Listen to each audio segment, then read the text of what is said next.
Hello guys, welcome to the Aarohan civil service institute. तो guys आज हम डिस्कस करने वाले हैं यहाँ पे 7th ऑफ मार्च का द हिंदू एडिटोरियल। तो आज संडे है, संडे को कोई एडिटोरियल आता नहीं है तो मैं न्यूज़ ही डिस्कस करूंगा आपके साथ।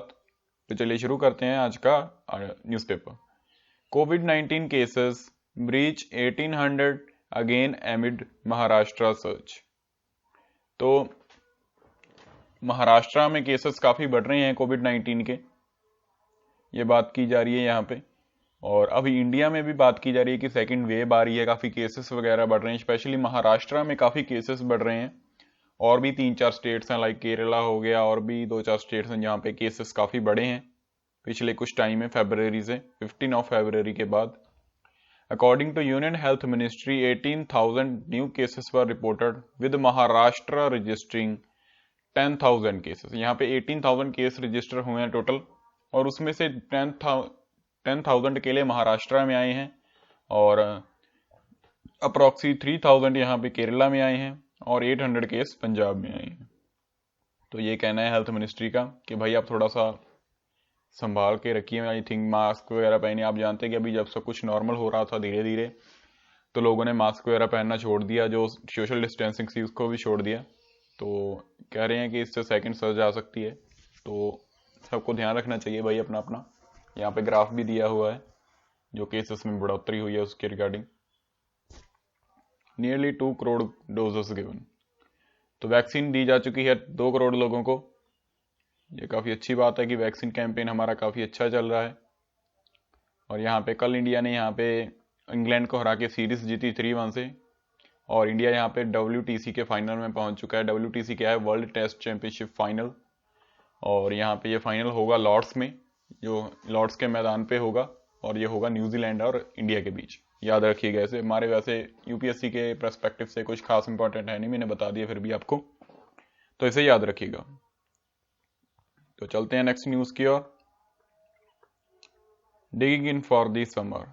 तो ये दिया गया यहाँ पे आर्टिकल आया, काफी बड़ा, किसानों के ऊपर आया है ये। बेसिकली जो समर आ रही है, किसानों ने अपनी तैयारी वगैरह कैसे की है वहां पे समर काटने के लिए, क्योंकि जो गवर्नमेंट है बेसिकली वो यहाँ पे फार्मर्स के हक में फैसला देती हुई नजर आ नहीं रही है, जिसके कारण उन्होंने अपना जो प्रोटेस्ट है उसको एक्सटेंड करने का फैसला किया है। इसलिए समर आ रही है तो समर के लिए तैयारियां कर रहे हैं वहां पे। ये सब कुछ आप देख सकते हैं यहाँ पे। तो इसमें कुछ खास न्यूज़ है नहीं गाइज इन पेजेस में, जो हमारे इंपॉर्टेंट हो हमारे पर्सपेक्टिव से। जो न्यूज़ है मैंने वो हाईलाइट की हैं, उनको हम डिस्कस करेंगे। आज कुछ खास आया नहीं है वैसे न्यूज़पेपर में, एडिटोरियल तो आते ही नहीं है संडे को, न्यूज़ भी कुछ खास नहीं आई है। ये हमने फ्रंट पेज पे पढ़ा, यहाँ पे 2 करोड़ लोगों को डोजेस दी जा चुकी हैं यहाँ पे वैक्सीनेशन की।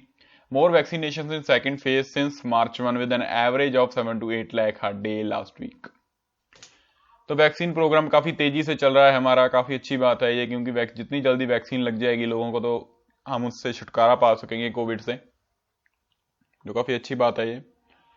India Japan cool to Colombo offer of new port project. तो ये काफी पुराना मामला है, हमने पहले इस पे एडिटोरियल भी डिस्कस किया था काफी टाइम पहले, यहाँ पे आई थिंक 1 to 2 वीक्स हो गए हैं।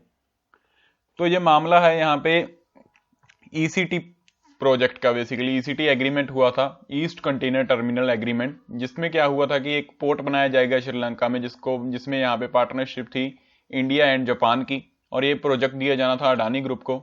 लेकिन श्रीलंका ने ये प्रोजेक्ट उनको देने से मना कर दिया कि भाई हम नहीं देंगे। तो इसमें कुछ कहा जा रहा था कि थोड़ी बहुत चाइना की भी इंक्लूडमेंट है, जिसके कारण ये श्रीलंका ऐसा कर रहा है, क्योंकि चाइना से यहाँ पे श्रीलंका ने काफी कर्जा ले लिया है, तो वहां पे बेसिकली चाइना का ही राज चलता है अभी। तो वही कहना था यहाँ पे, ये सब कुछ यहाँ पे कहा जा रहा था कि इसके कारण यहाँ पे जो है इंडिया और जापान का ये प्रोजेक्ट यहाँ पे श्रीलंका ने कैंसिल कर दिया। लेकिन श्रीलंका ने कहा कि भाई आप ईस्ट कंटेनर एग्रीमेंट को छोड़ दो, हम आपको वेस्ट कंटेनर टर्मिनल दे देंगे, आप वहां पे पोर्ट बना लीजिए अपना। ये इनका कहना था कि भाई उन्होंने न्यू ऑफर दिया है अभी कि वेस्ट कंटेनर टर्मिनल का हम जो प्रोजेक्ट है वो अडानी ग्रुप को दे देंगे। लेकिन यहाँ पे इंडिया और जापान दोनों इससे कनी कतरा रहे हैं कि भाई हम ये प्रोजेक्ट नहीं लेंगे, हमें वही प्रोजेक्ट चाहिए, हमारी उसमें काफी इन्वेस्टमेंट जा चुकी है, तो भाई हमें वही प्रोजेक्ट चाहिए, इनका ये कहना है। इंडिया ने भी यहाँ पे यही कहा कि भाई हमारी तरफ से यहाँ पे कोई भी इसके ऊपर स्टेटमेंट नहीं आया है, ना ही हमसे कुछ कंफर्मेशन आई है। वही कहना है यहाँ पे, Japanese government has not yet responded officially to the Sri Lankan offer for the WCT। और यहाँ पे जापानीज जो है यहाँ पे बेसिकली गवर्नमेंट है, उसने भी इसके ऊपर कोई भी रिस्पॉन्स नहीं दिया है अपना इस ऑफर के ऊपर। तो इसी के रिगार्डिंग ये खबर आई है आज, और ये प्रोजेक्ट क्या है मैंने आपको वो भी बता दिया। तो चलते हैं नेक्स्ट न्यूज़ पे। Man behind the coup. तो ये यहाँ पे जो बेसिकली मिलिट्री के रूलर हैं म्यांमार में, मिलिट्री के, उनके बारे में बात की जा रही है। इनका नाम है यहाँ पे मिन अयोंग हलेंग, इनका ये नाम है, यहाँ पे मिलिट्री चीफ हैं ये। और कह रहे हैं कि यही आदमी है जो यहाँ पे कूप के पीछे है, सारे के ऊपर जो कूप हुआ है बेसिकली म्यांमार में, सरकार गिरा दी गई और मिलिट्री कूप आ गया वहां पे, यही बंदा है सबके पीछे। हमारे लिए कुछ खास नहीं है इसमें, अगर आप नॉलेज के लिए पढ़ना चाहें तो पढ़ सकते हैं यहाँ पे इसको। ओके गाइस, तो देखते हैं नेक्स्ट आर्टिकल।